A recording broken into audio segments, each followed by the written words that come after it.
పాత దినాల్లో అయితే ఎవరికైనా కుష్ఠరోగం వస్తే రాళ్లతో కొట్టి చంపేసేవారండి. గ్రామంలోనికి రావడానికి వీల్లేదు, జనాలు వారిని చూడడానికి వీల్లేదు. ఓ పెద్ద కర్రకి ఒకవేళ ఉంటే గనక గవిని అవతల వైపు ఊరి బయట పెద్ద కర్రకి చివరికి ఒక బాక్స్ లాంటిది, లంచ్ బాక్స్ కావచ్చు, వారికి ఆహారం ఇవ్వాలంటే ఒక పెద్ద కర్రకి ఆ బాక్స్ని తగిలించి, ఆ టిఫిన్ బాక్స్ని కావచ్చు, ఆ ఫుడ్ని తగిలించి అల్లంత దూరాన్ని విసిరేసేవారు. ఎందుకు? తాకకూడదని. అలాంటి పరిస్థితుల్లో మదర్ తెరిసా భారతదేశానికి వచ్చి ఎంతో మేలు చేసింది.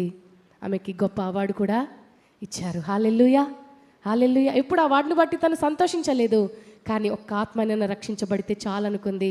నేను చేస్తున్న ఈ పరిచర్య ద్వారా కొంతమంది అయినా దేవుణ్ణి మహిమపరిస్తే చాలనుకుంది. ఎంతో గొప్ప మాతృమూర్తిగా నిలిచిపోయింది. హల్లెలూయా.